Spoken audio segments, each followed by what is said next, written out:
Hey, everybody. It's Shawn Michael. Introduce yourself. So, if you don't know me, I'm Shawn Michael. I go by the title The Identity Disruptor. And I work as founders, etc., who look successful on the outside, but inside things might doubt, burnout, uh, lack of fulfillment, lack of meaning, lack of purpose. And all of That's me. that's believe it or not, all of that's needed. Um, I just got I was gifted a coach, Melissa Houston, and she has been phenomenal for me because what people don't understand is that there's our front face. Which, you saw yesterday, I could be anything you want. I can be a guy in a t-shirt, a guy in a, we can switch it up. But in reality, you look behind the curtain and, you know, we're looking for jobs, we're doing this, we're doing that. And people think that we have everything figured out because we are showing the best side of us. But underneath that, when you've achieved so much and then you're getting no hits, that is that's an identity disruptor in itself right there. And For sure. um so and And you're like, what? yeah, and I feel so much better. And the great part about having a coach is that they hold you accountable. So it's to be the biggest challenge with CEOs, COOs, SVPs.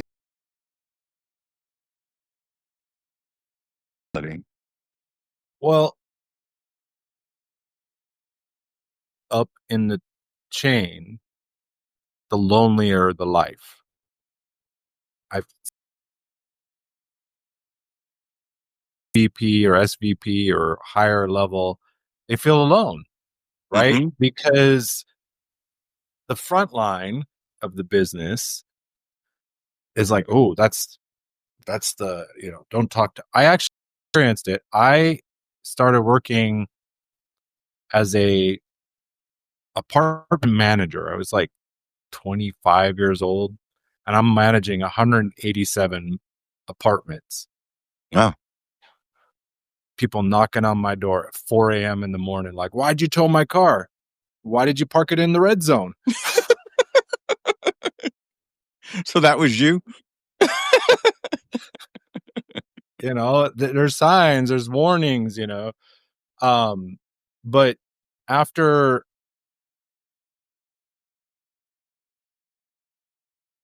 I didn't know what I know now. And, my wife was 18 and a bucket of fire. Right.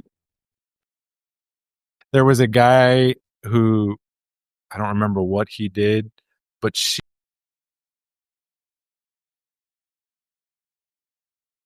running after him. Like, I don't know what she thought she was going to do when she caught Right. him. Or I have a bat. 2 questions. he had done something he wasn't supposed to. Right. I don't remember if he had vandalized something or something. And she after him to confront, not the wisest, dogs out middle of the, evening. Some drunk guy goes, hey, what are you doing? He's like, none of your damn. He's like, he steps into the street light and he's Where were you? Oh, so, Part of Napa, California. so you grew up in Yeah, Northern I'm California. California. Yeah, I'm California born and bred, 40 plus years. Okay, me too. Well, I was born in Chicago, but moved to Los Angeles when I was 12. So if you consider that, I know more about California than I do any other place. I'm only in Florida because of business. Well, the weather in California is nice. The problem with California is once you leave Los Angeles, it's very hard to get freaking expensive and I have a modest home, right? It's me and two dogs, but I can downtown. It's perfect. Up across the street, you know, I'm living the life. It's one of those areas where the Bentleys drive past my house, but the big houses are like 3 blocks down. But Mhm. I'm like right in the I'm nestled, nicely in between. But it's great. Walking is great. I love it. Traffic, just getting in your car to go down the street. I don't need to drive anywhere. I can Yeah, walk to that's the a grocery sweet store. spot because a lot of my experience in the US, California, North Carolina, either sometimes the weather precludes walking somewhere, or sometimes the nearest shop or whatever is, it's not really the best location, or it's not like a 10-minute walk. It's like a 20, 30-minute plus walk. Well, no one walks in California, period. I No. mean, Yeah. it's just We not we something that drive you do. everywhere. Yeah. Yeah. What made you go to Guatemala? Well, that was kind of Guatemala was an unplanned fluke. A What was good unplanned fluke? It was a good plan, and I'll get to that. Okay. What was planned is leaving the US and moving south. That was planned because we watched my father-in-law, and a few years later my dad, and a few years later my mom all die before they even turned 60. Waiting, following that normal path, work, retire, and then enjoy your life. My wife and I sat down and said, no, we're not doing that because one, we just watched all our parents not even Pass make away. it to 60, cancer, diabetes, etc. So we said, we're going to go move abroad and live life, enjoy life, go experience other countries and just enjoy our life while we have it. Take each moment, each day for what it is, for the gift it is. So we initially were looking at Belize. Well, actually, at first I was looking at Mexico, but because of their immigration law and some of their other stuff, I was like, I don't know about Mexico. I was on an expat forum. Somebody says, check out Belize. I'm like, Belize? What's Belize? I heard it was beautiful. Yeah, that's the postcard side. Okay. Okay. Okay. Got you. Got you. Um. Anyway, I didn't know what Belize was, but later on they said you might know it as British Honduras. I said, oh yeah, I remember that place in school when Yeah. we were learning geography. So we did a 30-day backpack trip. We walked into Mexico, booked a flight in Mexico, flew from the border town in Mexico down to Cancun, took a bus down to Belize, bussed around Belize, checked out different cities. If we liked the city, we spent more time. If we didn't, we packed up and moved on. But after 30 days backpacking across Belize and Mexico, we got back to the States and we said, okay, we got our place. We'll start in Belize. My wife loved it because she's like, I don't have to learn a new language. They speak English. Perfect. So 90 days later, she put in her 90-day notice at her job. I wasn't working at the time. I was working with ex-cons, people coming off the street, drug addicts, alcoholics, helping them rebuild their life. Is that your passion? No, that Okay. was my passion at the time, Okay. but and yeah, I'm not against helping people, but I gotta pay my bills. Yeah, absolutely. I get that too. I get that I too. had planted a church, I had planted a church that was to work and help people that other churches would turn away, that they would just or they would the people would feel unwelcome. They would let them in, but people were looking at them strange, and so I wanted a place where they could feel comfortable, feel welcomed and safe. I did it for about a year on my wife's salary. I knew all the pastors in town, every one of them. They're like, "Oh, that's great work you're doing. If I come across anybody, I'll send them your way. I'll send them your way." But all the cost of running it was on us. And after a year, I couldn't do it. Couldn't So you continue. were self-funding Self-funding, yeah. the entire thing? That's amazing. And I saw lives changed. We had one young woman, she came out of the system, generational stuff, like her dad was locked up for life. So she just was following the same path. But anyway, after a year in New Mexico, turned 45, my wife gave her notice. We packed up our RV and our truck, drove across Mexico, went to Belize, found a place to hang for a bit while we were looking for property. We had this vision of building a farm that would be sustainable and welcome volunteers or guests or whatever. But Belize has a massive, massive corruption. Mm. There was a joke that I learned when I was there. They said, if you want to make $1 million in Belize, bring two. What? Because they're gonna If you scam you? want, because you're going to lose $1 million. Right, right, right, right, right, Leave right. with $1 million because you came with two. Right. Okay. Got it.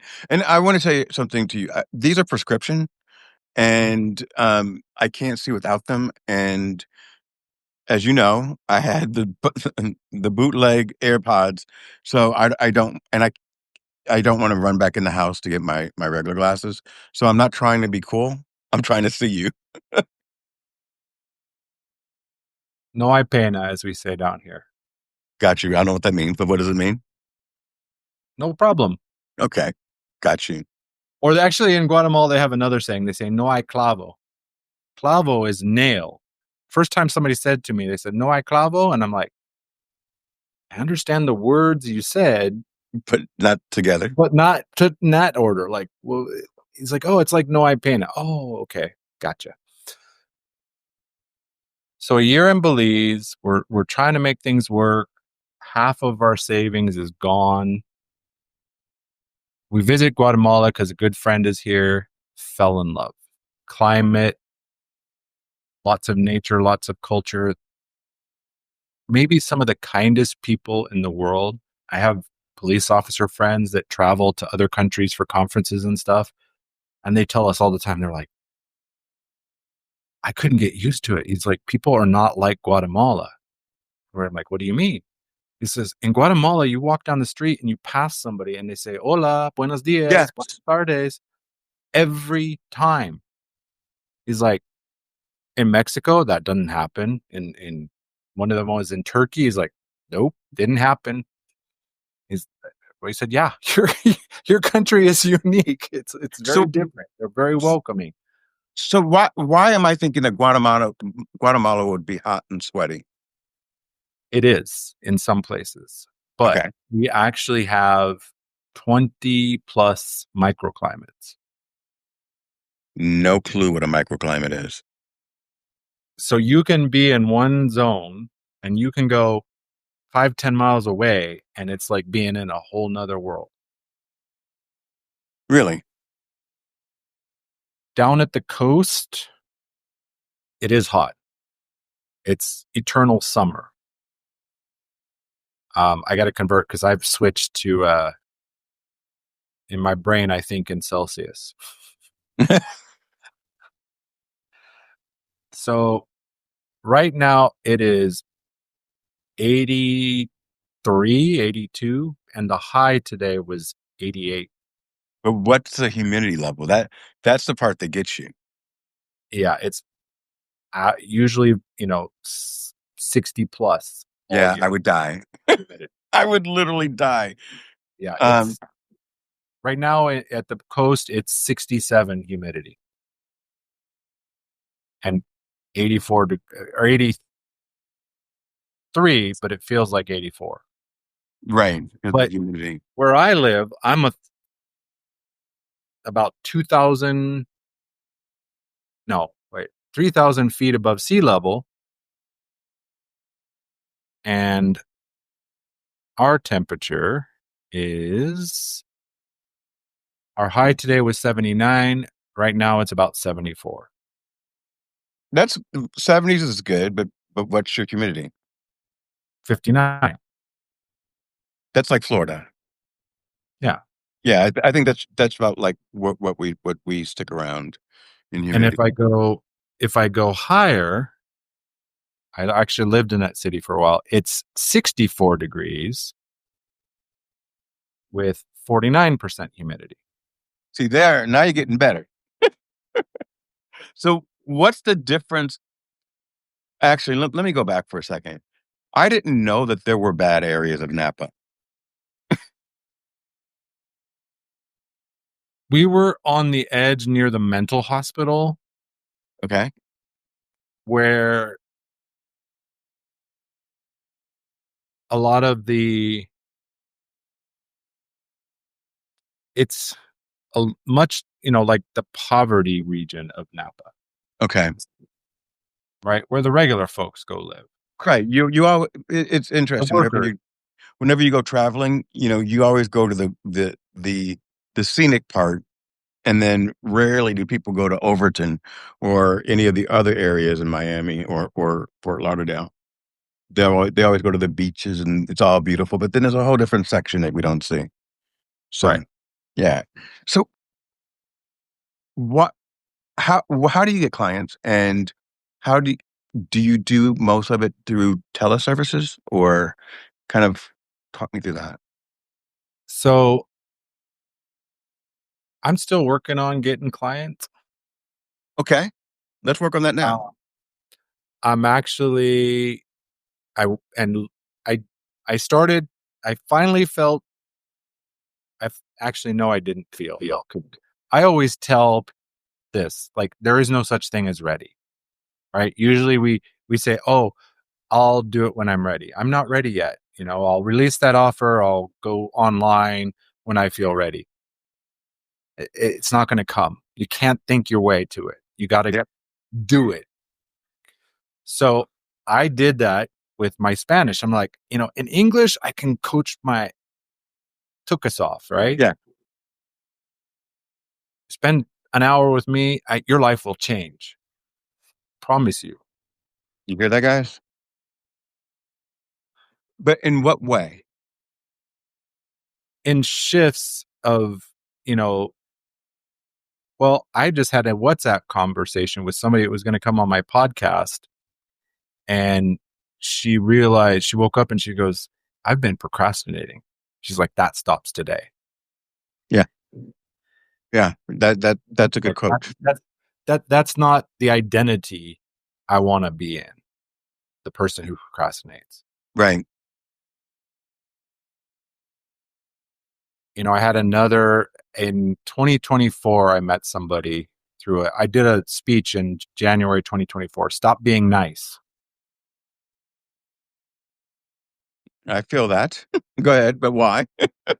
Well, a lot of us have. I live that identity. People pleasing. We say yes when we really mean no because we want to be accepted. We want to be welcomed. We're afraid of rocking. How many? I heard this when I was a kid. Don't rock the boat. Yeah. Me too. Don't rock the boat. Don't,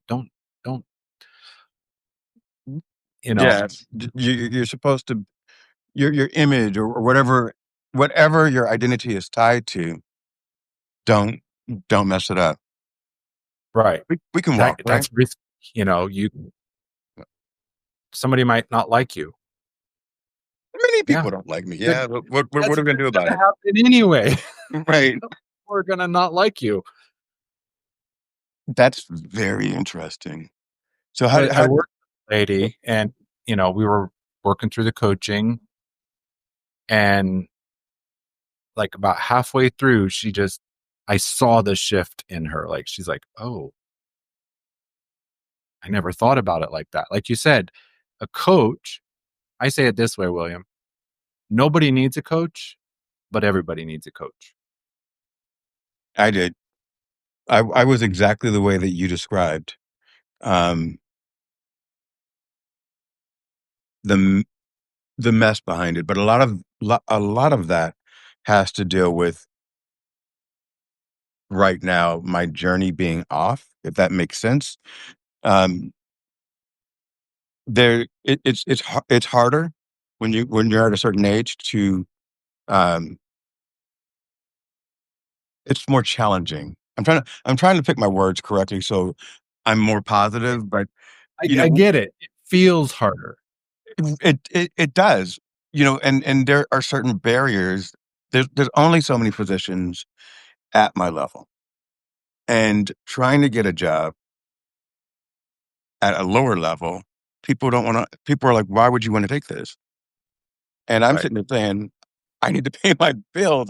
But you're not supposed to say that in an interview, which is the most like, "Oh, so why do you wanna work here?" "Well, the main reason is I need a job." Like, "Oh, because I've given every real reason in the book. I've already been a CEO. I've already been a business owner. Being a VP of customer service is great for me. It's my jam. It's where I really kind of live.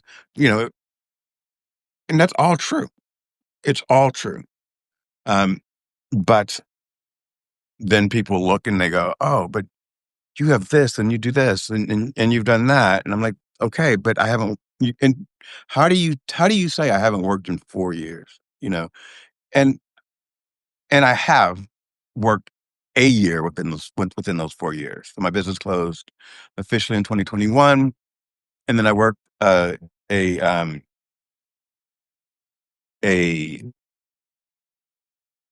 consulting gig for 1 year, 2022 to 2023.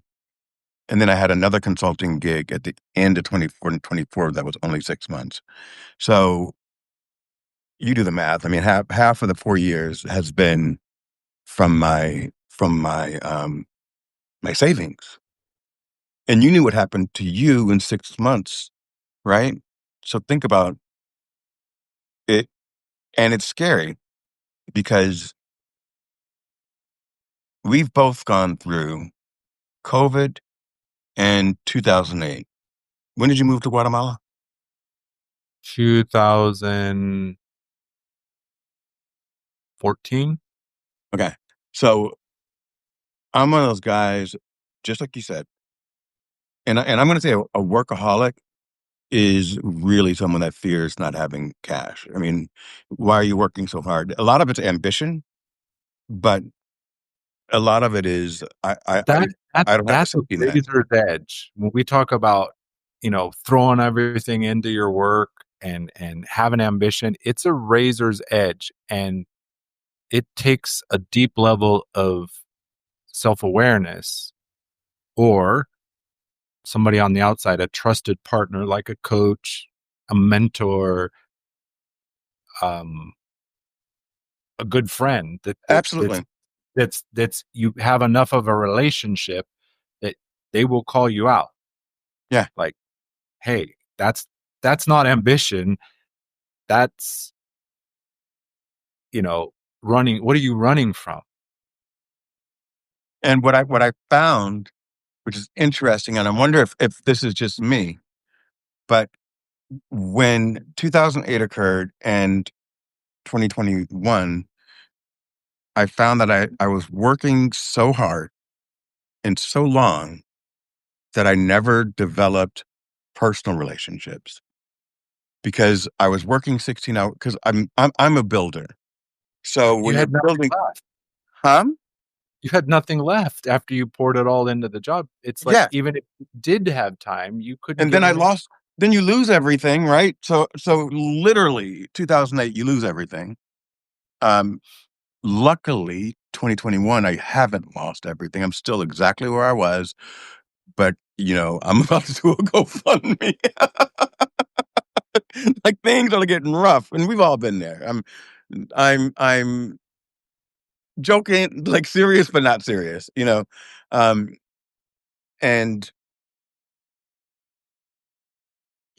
once you've gone through losing everything and waking up and saying, and there's no one here with me that says, get out of bed. There's no one here with me that says, have you walked to the store today? There was a point Have you within the got up, last have you got up your butt and moved somewhere? bro, that's not a lie. There was a point 6 months ago where this is a big dog, right? Mhm. I would take him, I would walk him right to there, have him pee. Yell, "Do your business." Yes, and I have two of them, and come back in and I was just dragging to get myself to do that. And now, since working with Melissa, I'm I call him Spot. That's part of my little thing. Me and my dog Spot. His real name is Bruno. But Bruno and I walk 3 times a day to the marina, and at night, to downtown because down the circle has like food trucks, and it's just its own vibe. So the beach is calm, and then downtown is like crowded, Different like beach, yeah. music and everything. Yeah. So I didn't, I wasn't appreciating just what I had in front of me, Right there in your own front yard. and yep, and I was worried about my future. But if you think about that, I've been living worried for 4 years, and I've been applying. And there's two things that have occurred. Either I get no response, or I get a response, I get the gig, and or not get the gig, I get the interview, and then there's that question, why would you be willing to work for me? And I'm like, yes, okay, no problem. I don't care about what I've done. This is a new company. I can add value. And it for some reason, I believe there's intimidation because I'm a very strong personality. And I try to bring it down as much as I can in an interview. Like I'm very, very measured. Like even this conversation is different than the bill that pops up on, hey there, it's Bill. It's that's my persona. This is me, right? And both are accurate, but when I'm live, and I'm about to take you into the house for a second because it's starting to get dark, and then I look stupid wearing these glasses. So let me find my glasses. Hmm, Come on, buddy. Well, while you're doing that, Bill, here's a story for you. So I moved to Guatemala in 2014. Yep.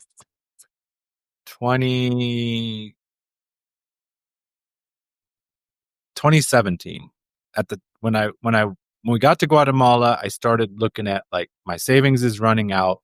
I've got to bring some income in. So I started doing what I'm good at, and it was one of the something I'm good at, but it doesn't align with my values. I can do it, but it doesn't light me up. I don't love it. And that's web development. So I was working with business owners. They're like, "Oh, I got this active campaign and I got my website over here on HostGator. And how do I put a form on my website so people can sign up for my mailing list or things like that. I had another lady, she called me up. She's like, I was trying to remove that little thing at the footer that says made by whatever. She's like, I was searching through the files. I found it. I deleted it. Now my website's all white. Right. Wiped her whole site out. Yeah. Yeah. Yeah. That's And that. she's That. panicked. Yeah. I. I have my team. Well, whenever I'm working, they usually say, "Don't give them the keys." Like, don't. They restrict me from certain areas of my own company. They'll drive it straight off the pier, huh? Yeah, yeah. Like I can I can do all the banking and everything else, but like in the system, they're like, please. I know you're trying to help customer service, but don't answer any emails.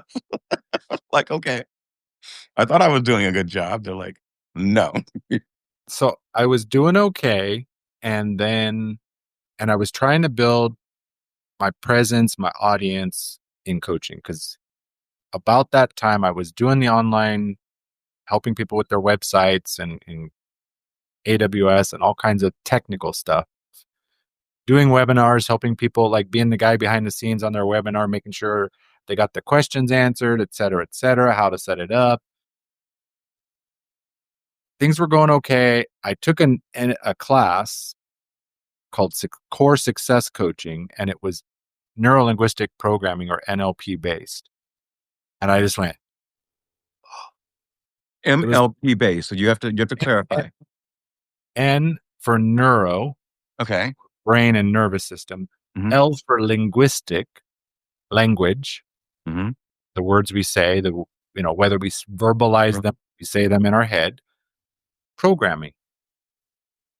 It's about taking what's going on in our mind and shifting it, working with the way our thinking and our belief systems and all of that works. Is that similar to what I attempted to do outside when I said, let me correct it because I want to be very specific in the words that I use? Yeah, because the In a way. use are programming our mind all the time. The words we Exactly. use, the content we consume, it's all programming us a certain way. So how do you disconnect from it? I'm addicted to the news. And why? Because it's a train wreck. I'm afraid. So you live in a different country, right? So right now, we're not going to get into it on here, but everything is up in the air, and it feels unsettling, especially when you haven't had a job in 4 years. Um, and everyone's getting laid off, so now you're getting even more nervous, right? So how I want to be aware. I want to understand that my healthcare is being cut. I want to understand that, we just, bombed somebody that we shouldn't have. I want to know that because I'm listening to other people that are like, oh, it's great. I'm like, how, how do you think this is great? It's so then I'm getting myself worked up, and I could go and just watch reruns of Friends. Um, and that will take me out of, it's mindless TV, or I can work on writing music or my next podcast show. That's healthy, but I always end up just going right back to the breaking news. And has anything changed yet? And I don't know what I want. I do know what I want to change. And I'm not wishing harm on anybody, but I think we need a change. That's all.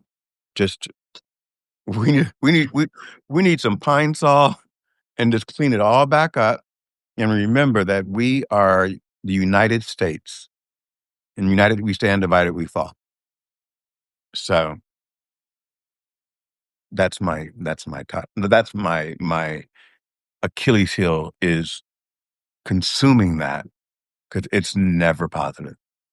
Right. Because, you know, you talked about the generation where we grew up in, right? It was a different world. Our phones were attached to the wall, Mhm. and unless your parents bought the super cord. Yeah. That you could go all the way across the room with. Well, I remember my sister like took the cord in her room. The cord's just going through the door. The door's closed. Mm-hmm. The cord was that long. But that was an upgrade. You know, not everybody had that. And then when we got cordless phones, the whole world changed. Yeah. But back then, the news was more about getting information to the people about what's going on. The challenge is if it bleeds, right? There's that old saying, if it bleeds, it leads in journalism. Okay. As human beings, we are tuned to the negative. It comes from early evolution, right? When we were living out in the wilderness, we could eat the wrong thing and die. Something might attack us and kill us. So we were always on the lookout for danger, negativity. Like, that Bill guy, like he looks a little janky. I'm going to stay away from him. Thank you. I appreciate that. I get told that all the time, by the way. So I was told that I don't think you look janky, but otherwise I wouldn't be here, Bill. But you know, you get a sense when somebody comes around, you're like, I'm a little off. You may not understand what's going on, but why? something's not. It's your intuition. Your gut Right. feeling knows. Your body knows. I always use dogs and kids, right? If a kid runs up hugging, that person's probably okay. If they're staying back and hiding behind your leg, be on alert. But it's a natural tendency of humans, right? We're always on the watch for negative. And neuroscientifically, they say negative is like those little burrs you get in the grass that stick on everything. Yeah. So negative thoughts or negative information are like that in your brain. They get stuck. They stick very, very easily. Positive thoughts, that's like the best nonstick pan you can buy. Nothing sticks to it. Positive thoughts will just slip right out. Right. So you have to look at your own situation. You have to say, okay, I'm not cool with this. I know this isn't good. It's not helping me. And consciously take control back. 8 years ago, when I was pursuing this coaching thing, I justified, like, I'm being visible everywhere. You know, I'm on Periscope, I'm on Blab, I'm on this, I'm on that. So people see me and people hear my thoughts. Neglecting my marriage. Every time my phone went ding, I'm like, oh, what is it? It might be on something. I was like, whoa, I'm like Pavlov's dog. What in the world? Absolutely. Yeah, it's weird, right? And so I said, wait, this is not the identity I want to live in. So now what do I got to do? So I disabled notifications from Facebook, Twitter, all of it. I go there on my terms and I set myself time limits. Like I can go on there for 20 minutes in the morning just to see what's going on in the world. But I've given myself a hard stop. I am not a person, and it's an identity thing. I'm not the kind of person who sits and wastes 3 hours death scrolling. I don't know anyone who does that. That's what I told myself, right? And I train the algorithms all the time. I joined TikTok because I was like, oh, I could put content on TikTok and, find an audience. I log in, it's all dancing monkeys. I heard it called one recently, but it's people doing silly dances or, and I'm like, no, not interested. Oh, it's Dan Martell talking about how to change your thinking. Oh, okay. Yeah. So I'm constantly retraining the algorithms. I don't want to see the junk, but I still have my time limit. Like, I allow myself a time limit and that's it. No more. I got to figure that out. It was about seeing myself like, am I the guy who wastes hours on this thing?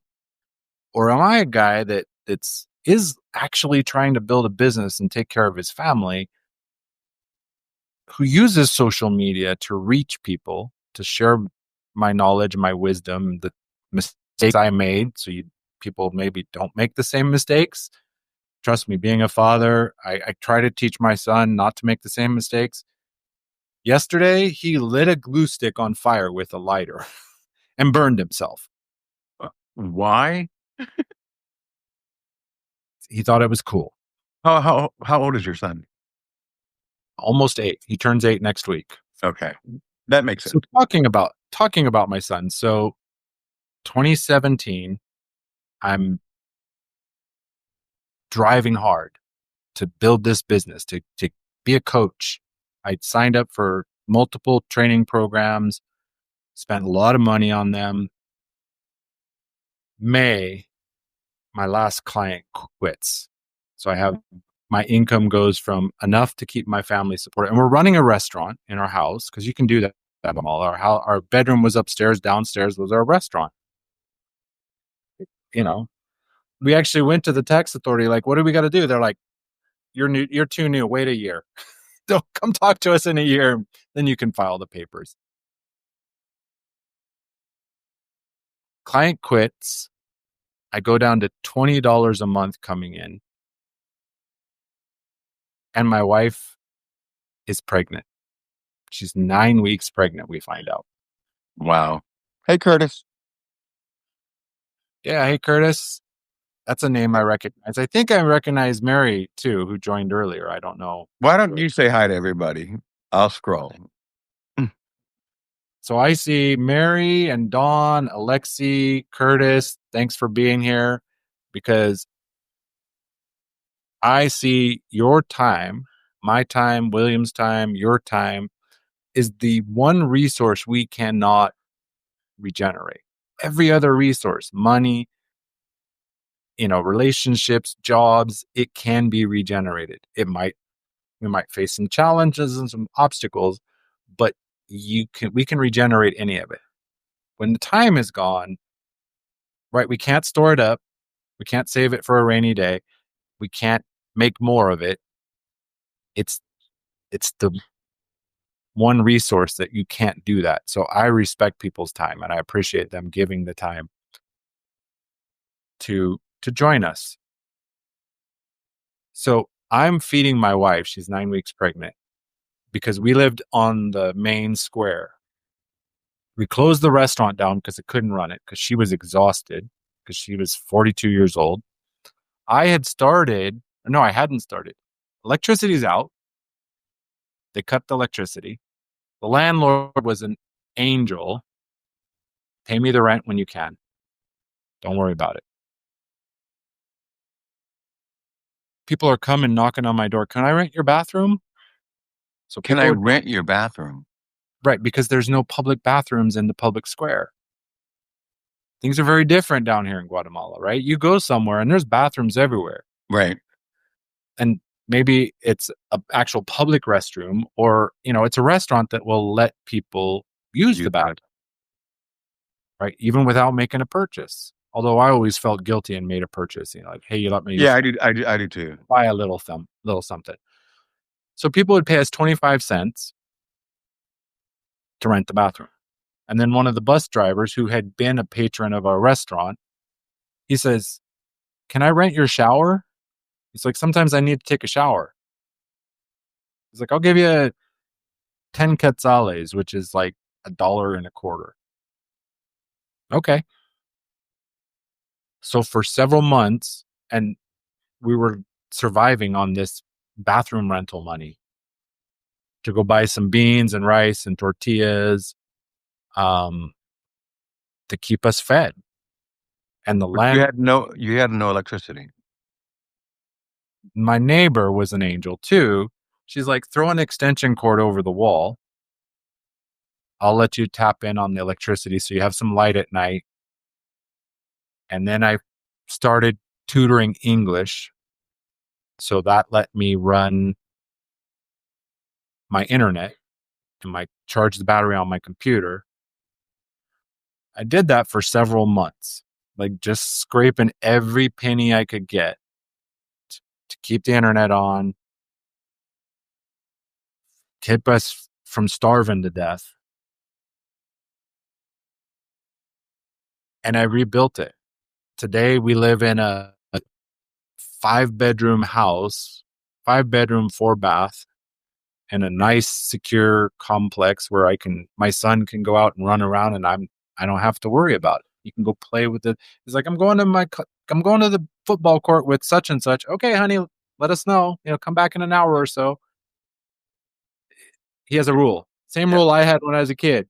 Sun Like, goes down, your butt better come here. yeah, absolutely.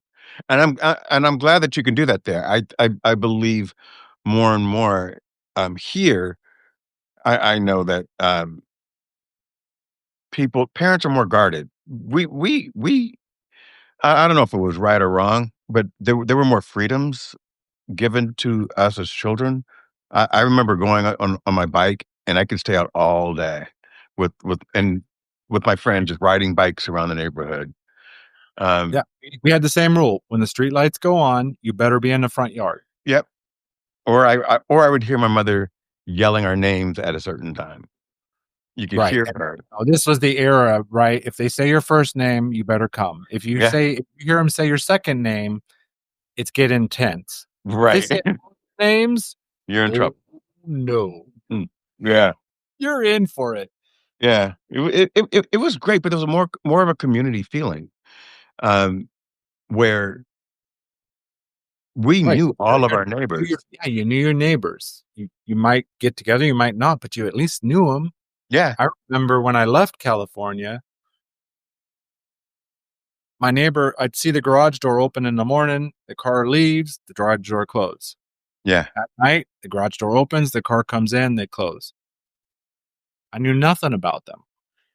Right, and that's an issue with California being a no walking s s gu state, because I've met more of my neighbors because of my dogs, Right. because they just stop me, or, they're heading out. Oh, "Let's what a slow beautiful down." dog. Yeah, yeah, people Yeah. stop all the time just to say that, and I'm like, "Are you referring to me or the dog?" You know? It's always the dog. But yeah, it was a different world, you know, and living here, community is more valuable. Um, Actually, the town we lived in, they love when we go back there, it's like we never left. They're like, "Oh wow, he's getting so big. He's so handsome. What's Nice. he doing? Where are you guys living today?" And actually, while we were talking, my neighbor just came in. My son's showing her all the Christmas decorations.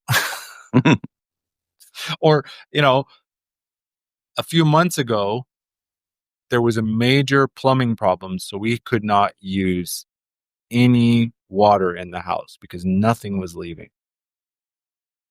Nothing was leaving. What do you mean? Water was coming in, but you couldn't run water down the sink. You couldn't flush a toilet. Okay. So I actually shut the incoming water off so we didn't accidentally, because it would have just backlogged. Right, I got you. It took 7 days for the complex to find the block and fix it. Is that Sev because you're in Guatemala, or is that because of the nature of the problem? Both. Okay. All right. Part of it is where the block was in a box that nobody knew about. Like, literally, they were following a line, and they go out, 10 paces and dig, and they're like, "Oh, there's the pipe. Okay. Punch a hole in the pipe. Is it flowing? Yep, it's flowing there." So they were just, like, going through the pipe 10 paces at a time, dig it up, and one point they dig up, and there's like, "Oh, there's a box here where one pipe comes in and drops, and then there's a lower pipe where it goes out." Right. It's not as advanced as a system as the US has. You have these traps. These boxes are traps where it catches sediment, grease, anything that you don't want in the pipes. Right. I get it. For 7 days, she's like, I'm at my job all day. She's like, the house is unlocked. Go ahead. Go in the house. Use my bathroom. If you want to use the shower, just let me know. My son's like, no, I can't shower in somebody else's house. But that's the community we have here. And it's one of the things I love so much. That's fantastic. I have a question for you. What if you were to describe what you do?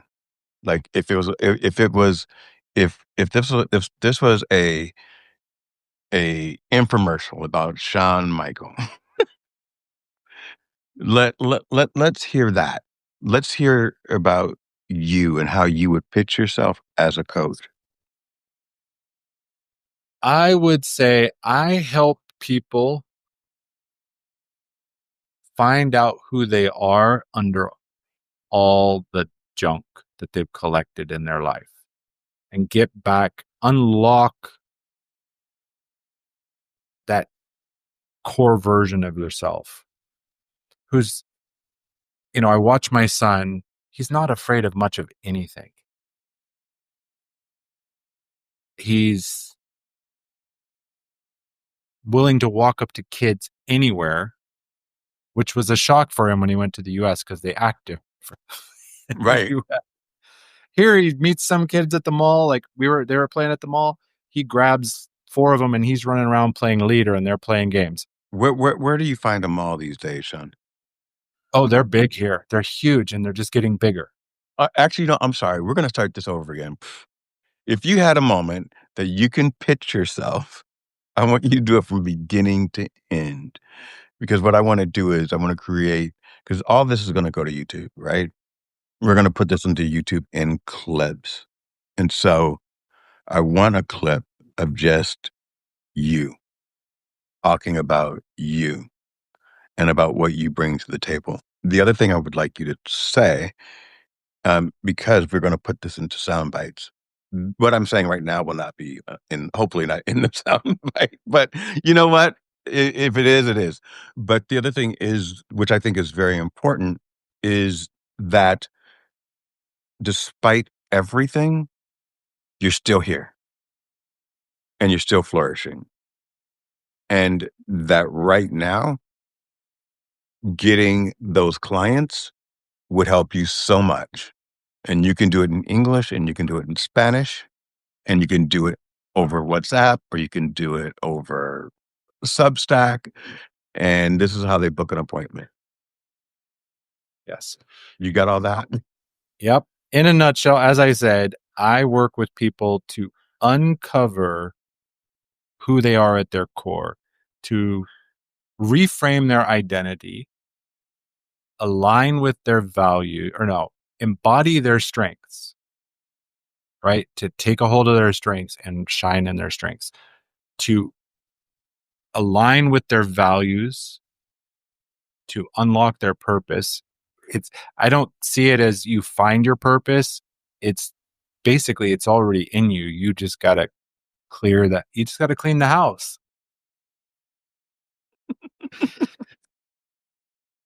That's it. And to leverage community, because trying to do it alone is tough and it takes 10 times as long. If you leverage the right partners, things start shifting rapidly, especially if you've got someone who can call out your blind spots, speak honestly with you. Through NLP, I can help strip away old hurts, anger, which anger is usually just the mask we wear. We use anger because it's a working, it works well, but we can dig in deeper and find what the real underlying emotion that's driving the real hurt, and help people find that person who does amazing things and lights up about it and brings beauty to the world and they're not running away from the pain.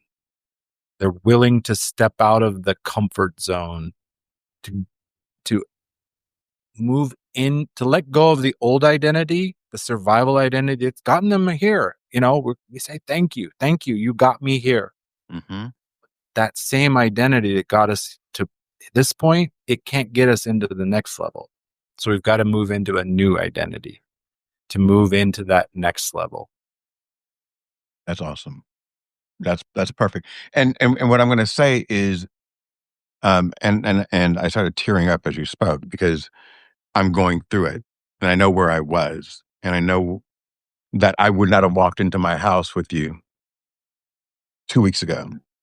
I would not have, and it still needs to get cleaned. I mean, I'm still cleaning up, but I feel so much better, and um, I fell into this group of people that are on LinkedIn that are just wonderful as far as human beings. And that has been uplifting. And that has been outside of my family, the community that I've been leaning on. And it's helped a lot. And Yeah. I totally get that, Bill. You Mhm. know, it's easy to fall into this vortex. I'll call it a vortex because at first you don't even realize you're trapped in it, and it just sucks you deeper and deeper and deeper, like we were talking about earlier. I've been there. 20 years ago, I was on the verge of suicide. I thought my life was over. My wife was going to leave. Was she, or you thought we were going to leave? I thought she was going to leave. She didn't. She was one of the key players in my life that helped me rebuild from scratch. If you can imagine an old building that hasn't been maintained, because that was my identity. An old building that wasn't maintained and it just collapsed on itself. That was me. That was my identity. And in my darkest moment, I couldn't find the light. I thought everything was over. I thought, 8 years ago when I started coaching, I thought nobody's listening to me anyway. So why am I talking? In spite of Mm. evidence, Bill, of people contacting me and say, that thing you shared yesterday on that live event? Wow, my eyes are open now. But a lot of times we're stuck in the vortex, all the inputs, the pain we're feeling. We don't know how to get out. We're waiting, unless somebody throws that lifeline to help us rebuild, to do something simple like put some clothes that make you feel higher than Yeah, you're feeling, right? Because I was lazing around in my pajamas watching Maury all day. me too. Me too. It's well, so I'm going to give you. Well, no, we've gone through the same crap. 'Cause I was going to say, well, at least you got out of it. But the hard part is that was 20 years ago, right? For me, it's why are we repeating this process again? So 2008 was what, 20, almost 20 years ago, right? And we're back at the same spot. And for me, because I am a control freak, um, this type of um, instability is triggering, Mm-hmm. and it's almost like living in PTSD because as I said, outside that point, I lost everything, the car, the house. I was, had to. Anyway, it's a bad memory, but I had to also change the narrative that was no longer my identity. Exactly. And when Because it's not about the behavior. right, I had to change the narrative, and I see that. in other people easier. Um, I It's really easy to point it out in everybody else. Yeah, yeah. People that I see them. My sister died of cancer. My cousin had cancer 10 years earlier, but she had a double mastectomy, and she's still here. Every time my cousin says, I had cancer. I have that's her identity is Right. that Or I'm a cancer survivor. yes, that's 100% her identity. And I keep thinking, but you just what you she actually held my sister's hand as she took her last breath. Um, so I'm always like, let's just change the narrative. Let's say that, right now you're a cancer thriver, right? You are a warrior, but you're depressing yourself by you've created this narrative that you're now living in, and it you trigger yourself every day. So Right. we need to understand what we're saying and what we're putting out there in our own mind. That's why I did that shift and said, I'm not going to say that because this is where I'm at. Because in my reality, I am a powerful being. I'm a loving spirit. I'm a giving person. I succeed at almost everything that I do because no one succeeds at everything. I've learned from my failures. I've had my successes, my failures, and both have got me to where I am right now, which is unemployed. But that's that's just how my mind works. But the future is bright. You know, today it was better than yesterday, and tomorrow will be better than today. That's my narrative, and Right. hopefully, I I uplift. call that the 1% club, Bill. It's hard though because you have to remind yourself of it. You Right. have to remind yourself of it, and when it gets dark, Sean, and as just like you said, you don't recognize that you're sinking because it's happening so slowly that you don't see it. It's like your hair growing or your nails growing. You're like, why are my nails so long right now? It's like, oh, you haven't looked at them in a week. That's why. Um, it's difficult to remember those things, but you can. I have the tools. I just need to remember to apply them. Right. And sometimes you need a little nudge from outside Absolutely. because, 100%. Are you you frozen? know, nope, Okay. I don't think so. And I would say this, about repeating the same mistakes. It wasn't well, to me, it wasn't mistakes because Mistakes. The patterns. You yes, repeat the patterns because there's some part of us that that is protecting some part of us. When I was going through my rebuilding, I actually spoke with a counselor and he heard my story and he's like, "Oh, you're what I call a chaos instigator." I said, "Really? What do you mean?" And he said, "Because of the environment you grew up in, you don't like stability. Stability freaks you out when I'm the everything's opposite. smooth. So you sabotage the stability." And I went, "Yeah, yeah, he's right." And I at that moment I said, "I am no longer going to be this chaos instigator. I'm going to look at myself and go, okay, I can be okay with stability. I don't have to protect that version of myself anymore." Right? You have to ask yourself, what version of me benefits from doing this again, going through the same pattern? And we only stop the loop when we decide, when our identity shifts so much that that old way, it's like, who is that?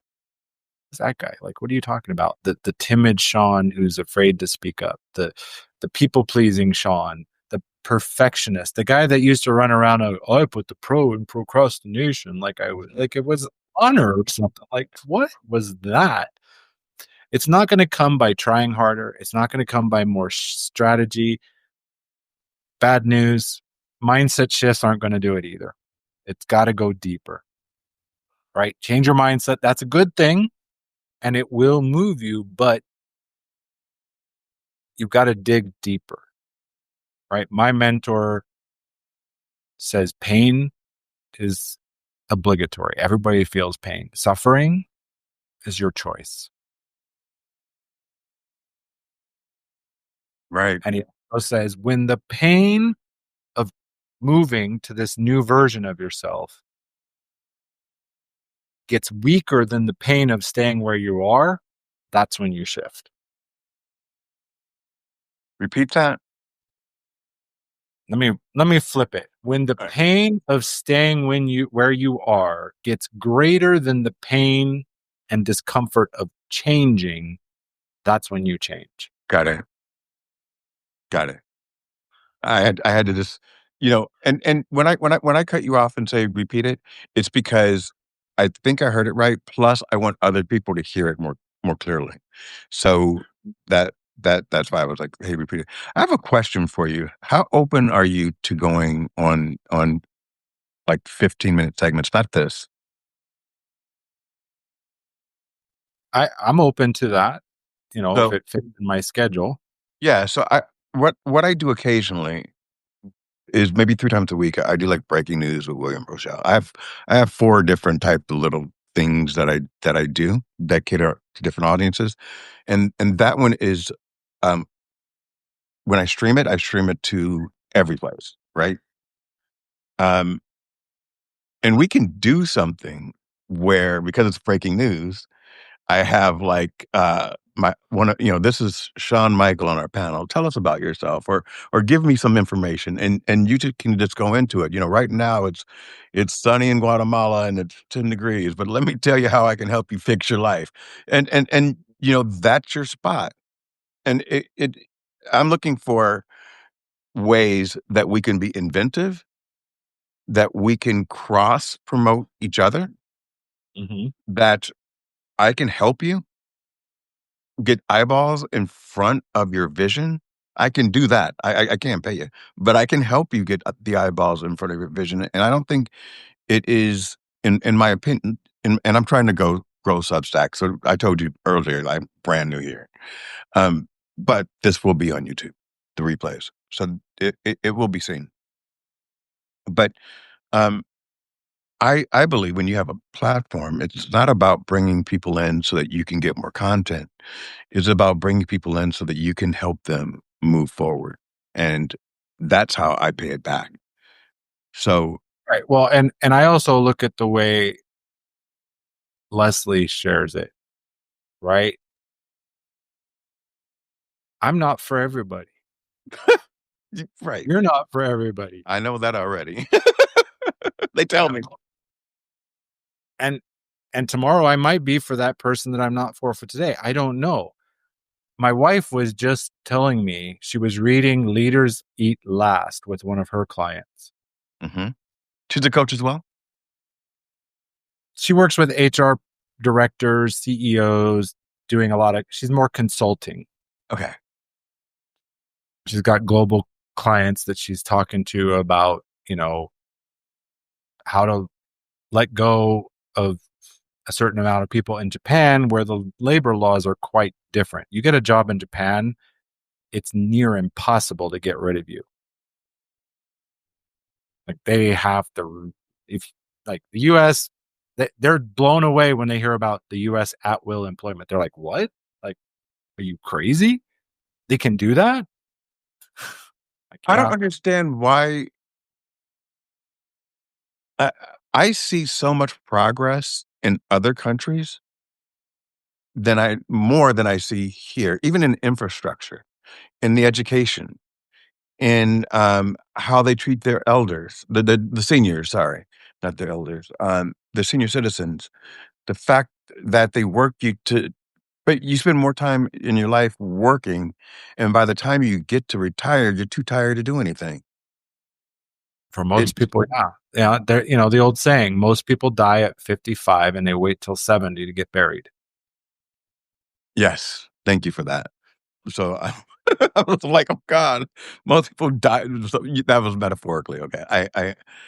I understand now. Well, and here's what I see, Bill, and being out of the country and having traveled the world and communicated with people in China and Japan and Saudi Arabia and Iraq and Turkey.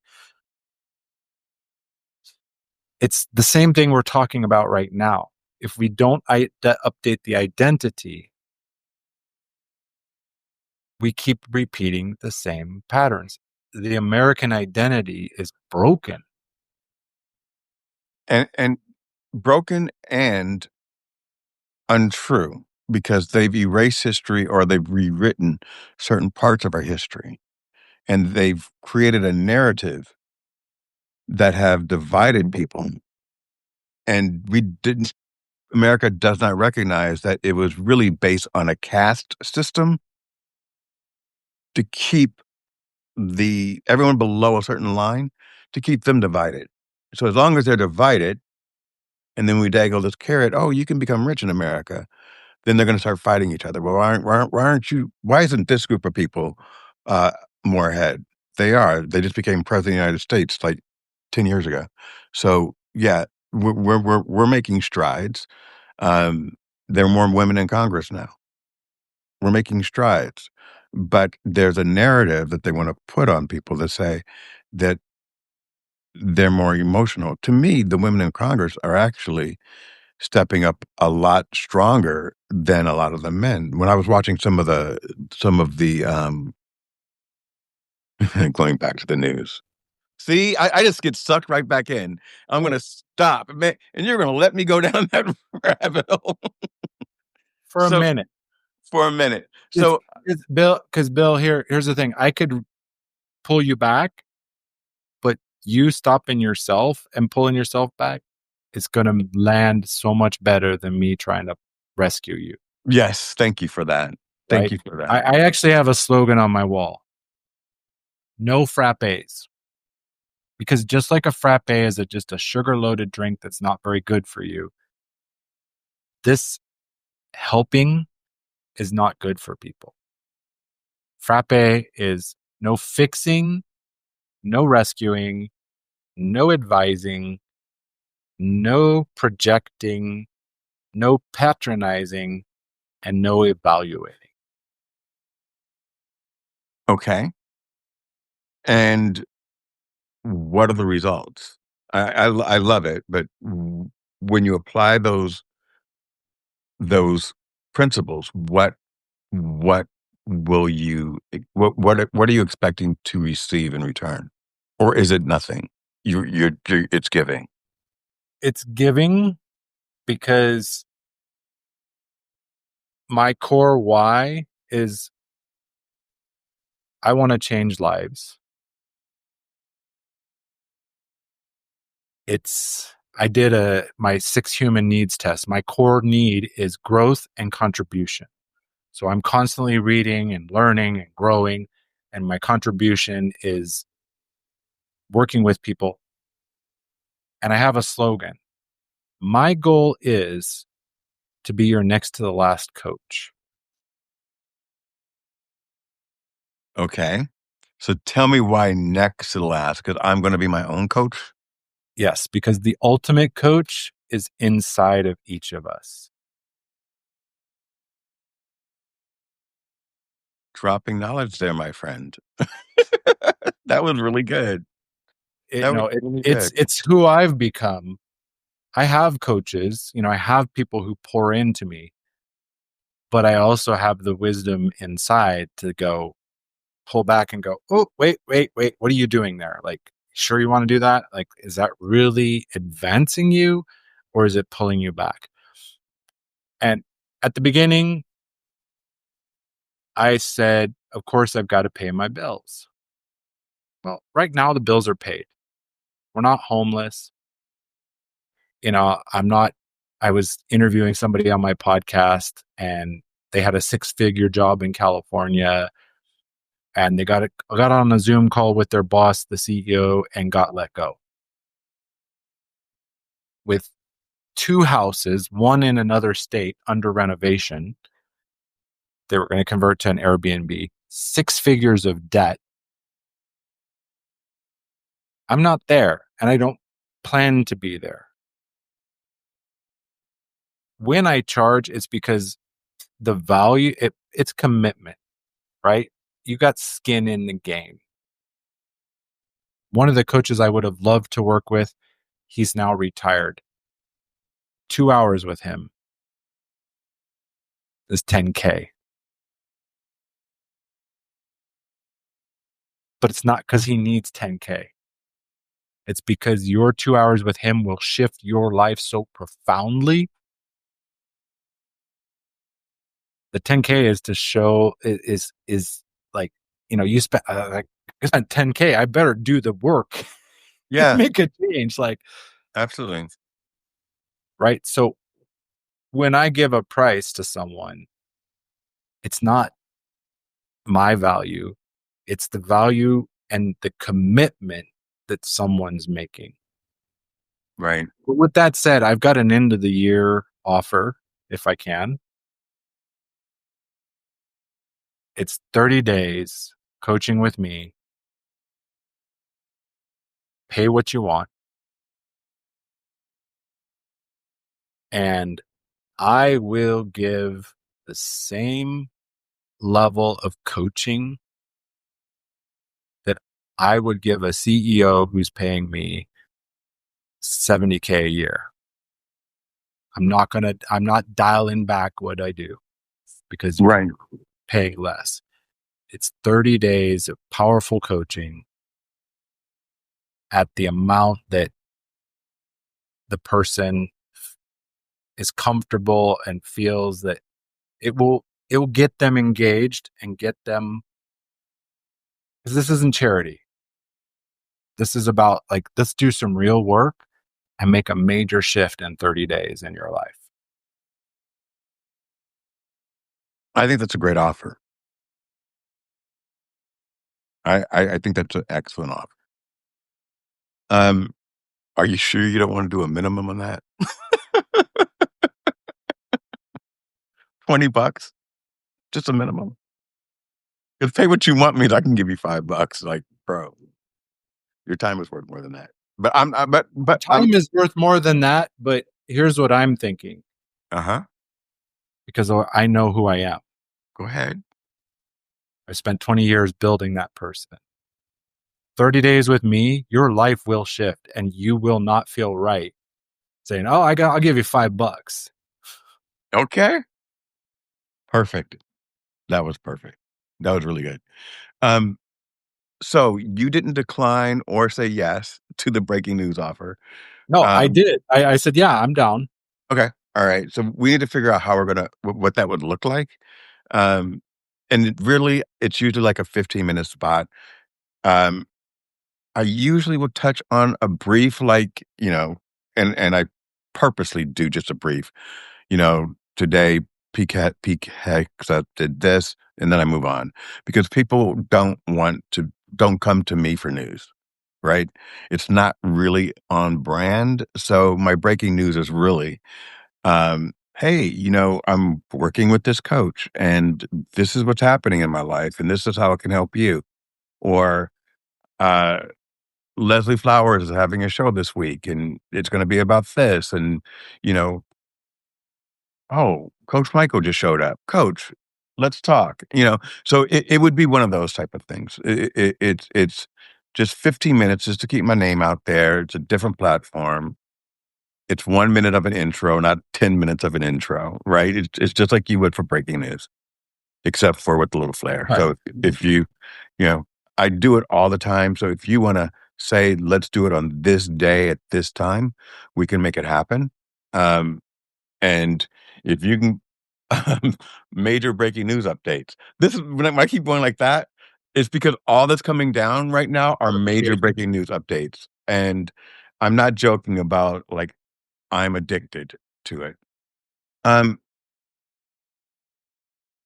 how do you so I'm gonna let you go soon because we have been talking for a while, which is good. Yeah, Um, it's been a great conversation. and it's flowed right. Didn't get today's episode recorded for the podcast, but hey, whatever. Oh, were you supposed to do that today? It was on the agenda, but Okay, well, you got to go. this was valuable, you know. Okay, all right. It's I know since we're doing this on Substack, Mm-hmm. all of my followers, etc., they got notification that I was going live Yep. with you. But what's going to happen is This is more powerful than podcast is powerful because there's 7 minutes, hit you hard, give you some action steps, say goodbye. yeah. Um, I like to get to know people. That's my entire thing. And this is a different vibe. Like, I don't think I've ever done something on my couch, just talking to someone. I just walk my dogs. Like, this is as casual as it can get. Um, I'm in a little blanket. It's like I'm in my comfort zone. You're going, gosh, I need some ice water. Warm.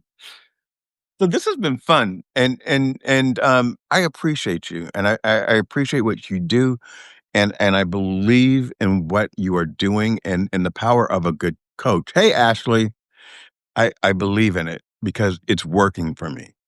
So everyone has a different method. Um, let's get you in front of more people, please. And this, when we end it, will automatically populate. So I don't have control over. Hey, Dealcaster. Well, people are joining. Maybe it's because it's 6 o'clock and people are getting off work. Well, I know Dealcasters. That's Jim That's yours. Fuse. It's who? Jim Fuse. Okay, and who is Jim Fuse? Hi, Jim Fuse. I connected because I connected with somebody at a summit. I wasn't even at the summit. I wasn't not a speaker. I was a commentator between speakers.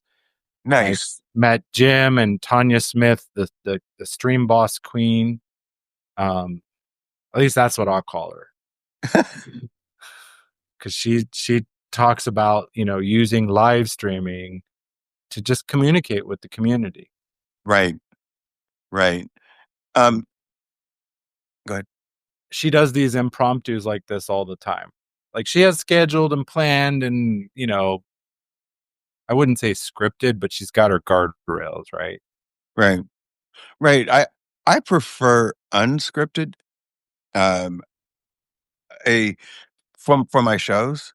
This is you're the first person, or maybe second person that I've really done this type of thing with. I did it with Curtis Brooks um, once, and Serenity once. So yeah, this is a new forum.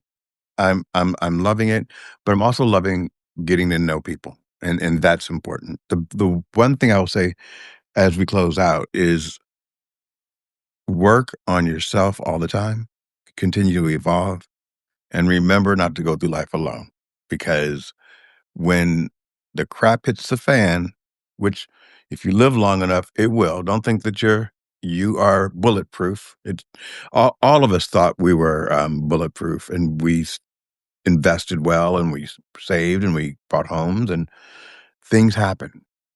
But remember that you need to work. I need to work on those personal relationships, those relationships that aren't transactional, that aren't based on the business. Because at the end of the day, when you're sitting at home by yourself, I'm hugging Spot. Right. and And and it don't his matter how big the house is or how full your bank account if you're it sitting doesn't. It doesn't. It didn't doesn't. invest in yourself and in your relationships. Yeah, it's not. pretty place. Yeah, so that's part of the mess that, wow, that's part of the mess, and that's one of the areas that I'm fearful of, 'cause I'm supposed to do a Venn diagram of, Mhm. like, what I want and what my must-haves are. RJ Redden, is that you? Yep, that's my buddy There we RJ. go. Alright. Good to see you, RJ. Thank you for joining. And Jim, I'm thinking Jim came because he follows me. I don't remember, That's but good. People are waking up. Um, so what was I talking about?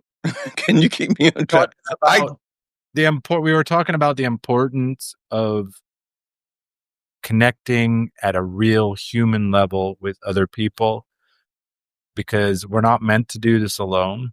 Yep. And the Um, Venn diagram is what I'm afraid of. diagram, yeah. Yeah, because Venn diagram. I've seen 100 of them or more.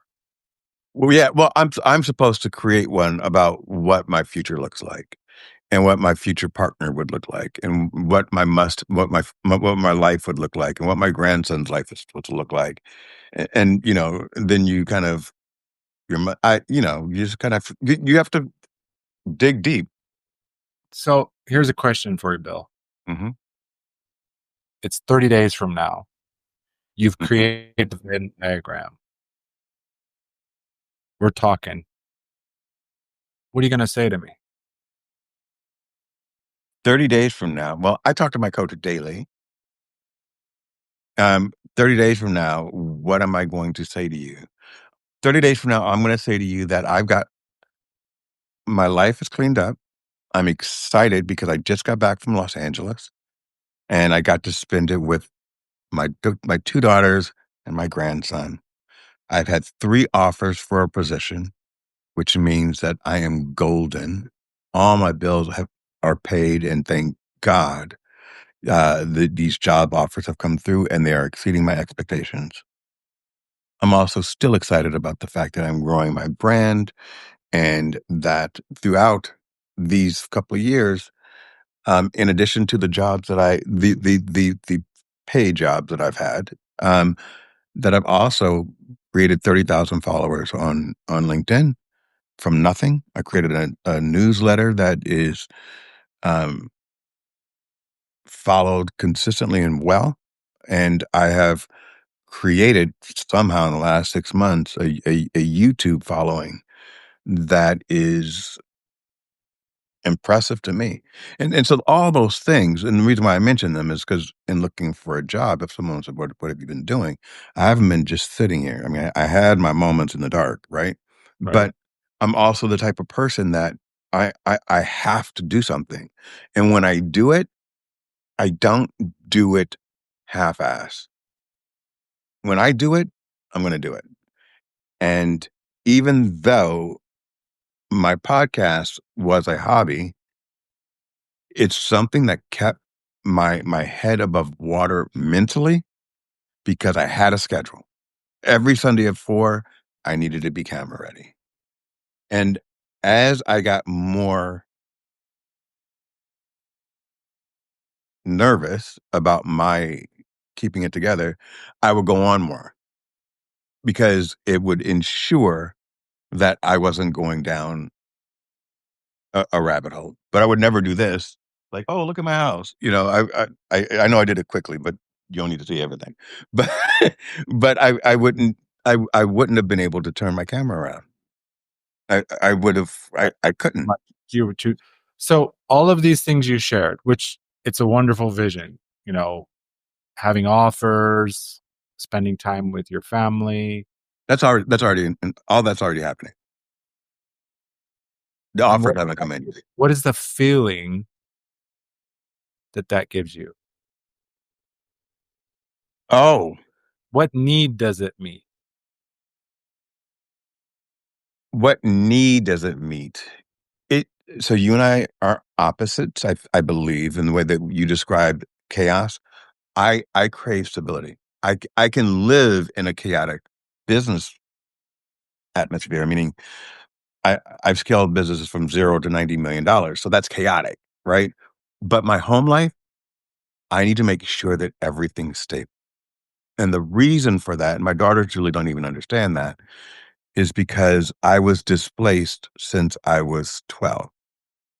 Um, and my mom is here. She's great, and she doesn't quite understand. And I probably won't tell the story until you know. But at from 12, she moved to California. Then she sent me back to Chicago at 13. When she went to move, she asked, "Did I want to come?" My dad had died when I was 8. So what do you mean? What do I want to come? And then when I went back at 14, she drove me to a runaway shelter and told me to tell them I had no place to live. And then by 16, I was no longer in her house. So when I'm in a position like this, hi, Bible study notes. Is that you too? Yes. I think Look at that's you. mine too. There you go. You're building. Hey, all you guys, subscribe to my network. We're all out here trying to make a name for ourselves. Subscribe, join us. Um, So I'm hearing stability is yeah, important. and I also understand, and the reason why I gave you the backstory is because I understand where it stems from. Does that make sense? Do you understand? Mm-hmm. I'm Right. very in tune. Yeah. Awareness is the first step Yeah, to understanding and to being able to change it. If Dale Carnegie said it this way: if you're happy with your situation, why change? But if you're not, why not experiment? but I've been experimenting. Newsletters, podcasts, and I every day I'm applying daily for jobs. Like I have been, but Melissa is making me look at things differently and more targeted. I'm sure you would too. That's when you're working with a coach directly. So let's say you're feeling perfectly stable. Hmm. Ability is rock solid. Stability is stable. How about that? Yeah. What does that give you? What's the next level above that? So I can tell you where what it's given me and what I would expect from it. So I have a 3-year-old grandson, and my intent has always been that I would fly my daughter out 1 month here, and then 2 months later I'd fly there. So this trip, I haven't seen him in a year, and we're Right. very close. So you're So that telling me about what you would do, what you want to do, and it that it noble. it would make What me does that give you? feel. It Yeah. gives me freedom. It gives me freedom. Okay. It If gives that's me freedom, then what's above that? for me, the freedom again goes to stability, and then I'm able to, of course, save what I need to save, but it also allows me to be with those that I love and to not be alone. And it's I have to be thankful for, Bruno and Buster, but, when I go to LA, it's, $700 just to get them boarded. So that's not the flight. That's not, you know, so I it allows me to get back to the core piece of me, which is Amanda and Brooke Right. and So Ace that are so important to me. love, love And and connection to your yeah, loved ones. yes, yes, yes. And that's what I brought my house at a really great time. So it was super cheap. It's now because of the country club and everything else, it's exploded. But I brought my house. I wanted something that I can live in with or without a job, and that I could live in. And even if I flew to LA once a month, it would still be cheaper than me living in LA. Right. So that's how my life was set up. I totally feel that. Living in Guatemala, if I was in a position to fly to the US more frequently, it would be cheaper Yeah, live there. and living there. Yeah, absolutely. Absolutely. I get Eh, that, and it and this was an exercise, right? Because all of these things, stability, so you have stability, you can build freedom on that. mhm, Freedom, you can build love and connection. You can spend more time with your loved ones. yep, and at the same time, I need to figure out at a as a man of a certain age, that that final piece, and that's the piece that I really wanna concentrate on, because once I have the job, once I speak well, I gotta stop using the word once, um, because it sounds like I'm waiting for something, and when you're waiting for it, that's you're just gonna continue to be waiting. When everything kinda aligns and as everything unfolds as it's supposed to, um, that's the piece that I'm going to focus on, that piece. And the reason why I said once a month, because if you have kids that are grown, they they have their own lives. So even if I lived in LA, I probably wouldn't see them more than once a month on a weekend anyway, you know? Usually, Yeah. So it that would be great. That would be great, and it would give me time to also focus on other things. I would love to see I would love to see my podcast grow, and that's just because I always want to outdo what I did last month.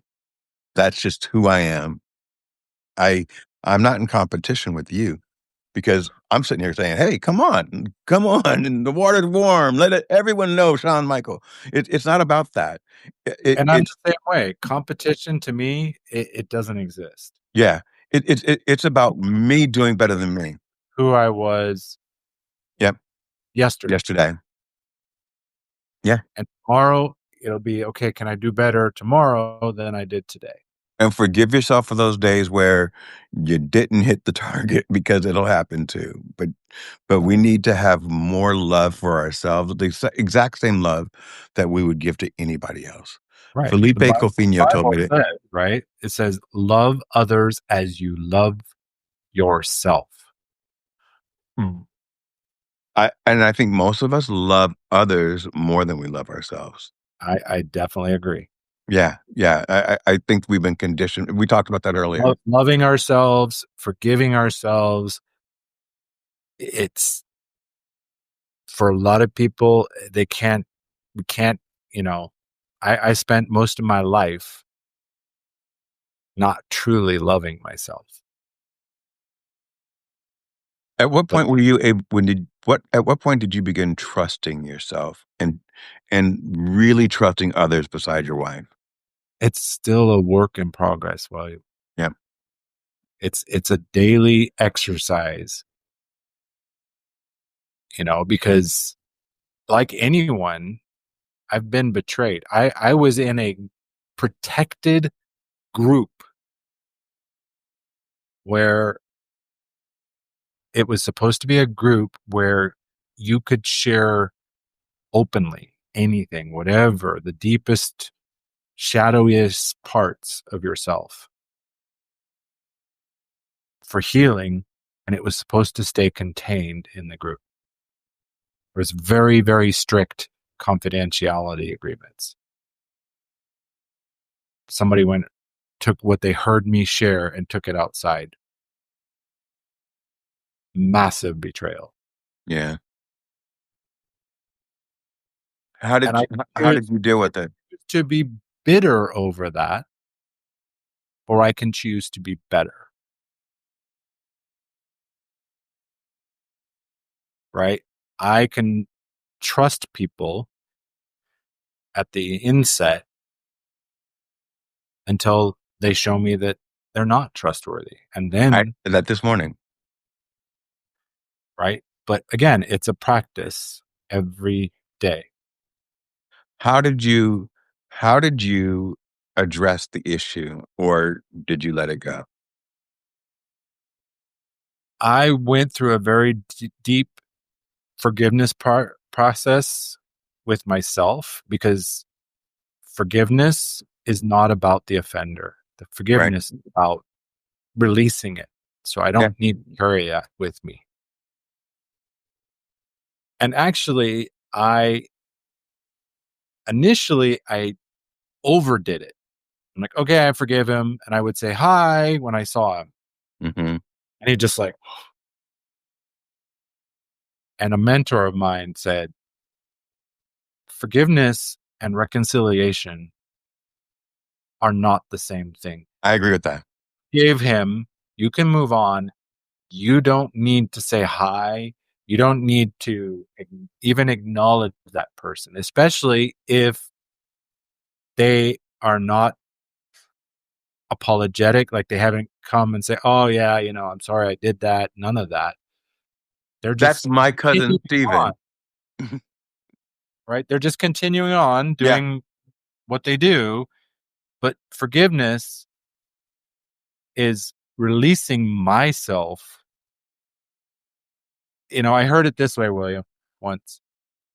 Unforgiveness is like grabbing a hot coal You're not letting it go. throw to throw at the other person. Stop. Who's going Yeah. to feel it more? The person grabbing the hot coal. The person holding the hot coal. So let go of the hot coal is what I learned. And it'll stop hurting. I I I I agree with everything you said. The only thing that I I'm not going to work on right now because I don't want to, and maybe it's because my life is so out of control that I can control this. Right? Is my energy, and so when things come in that affect me, it's harder for me to release it right now. I Right. think, and here's the point: is if I was busy, if I was working every day and my life was good, I probably would have forgot about this a long time ago. But because it's not, and it, I, I, I've let it go. I've forgiven, but I don't need to enter your orbit again. Absolutely not. Yeah. So, with that Like you said, said, it's about protecting your energy. It's okay to have a boundary. Like, you hurt me. I've forgiven you. I'm not carrying you. You're not living rent free in my mind anymore, right? but I don't have to let you on the property anymore.